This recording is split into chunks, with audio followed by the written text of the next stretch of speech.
আসসালামু আলাইকুম। ছবিতে দেখতে পাচ্ছেন তখন রাবেয়ার বয়স ছিল ৩ মাস এবং ১ কেজি ৪০০ গ্রাম ওজন। রাবেয়া বছির জন্মের সময় ক্লাব ফুট মানে পায়ের পাতা বাঁকা নিয়ে জন্মেছিল। আমরা শিশু ডাক্তার দেখালে তিনি পায়ের ব্যায়াম শিখিয়ে দেয়। ডক্টর বলেছিল যদি ব্যায়ামে কাজ না হয় তাহলে শিশু অর্থোপেডিক দেখাতে। আল্লাহর রহমতে ব্যায়ামের মাধ্যমে ওর পা ভালো হয়ে যায়। রাবেয়ার বয়স যখন ৪ মাস তখন ওর জ্বর হয় আর বাম পা ফুলে যায়। ফোলা সেরে গেলেও পায়ে অনেক ব্যথা হয়। পা ধরলে খুব কান্না করতো আর পায়ের গোড়ালি উঁচু করে দাঁড়াতো। তখন আমরা সাভার সিআরপিতে যাই।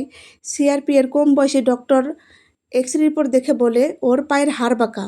কিন্তু আমি বলি রাবের পায়ে অনেক ব্যথা আর পা সমান করে মাটিতে ফেলতে পারে না, দাঁড়াতে পারে না। তারা আমার কথা বিশ্বাস করে না, বলে ওর পায়ের কোনো ব্যথা নেই, ওর পা অপারেশন করতে হবে। কিন্তু আমার জোরাজোরিতে তারা প্রফেসরের কাছে পাঠায়। প্রফেসর রাবেয়াকে দেখেই বলে ওর হিপ জয়েন্ট ইনফেকশন হয়েছে, ভালো শিশু অর্থোপেডিক দেখান। তখন আমরা ঢাকা কল্যাণপুর বাংলাদেশ স্পেশালাইজড হসপিটালে যাই।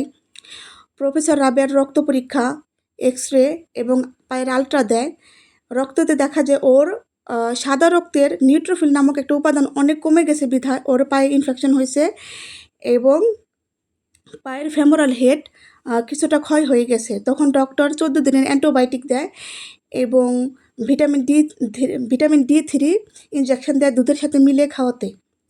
আমরা তো ভাবছিলাম রাবেয়া কোনোদিন মনে হয় হাঁটতেই পারবে না, কারণ ও টানা ১.৫ বছর বয়স পর্যন্ত বাম পা ভাঁজ করে বসতে পারেনি। কিন্তু আল্লাহর অশেষ রহমতে এবং সঠিক সময়ে চিকিৎসার কারণে ওর পা ভালো হয়ে যায় এবং ভালোভাবে হাঁটতেও পারে।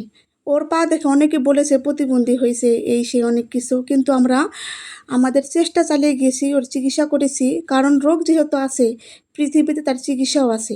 সবাই আমার মেয়ের জন্য দোয়া করবেন।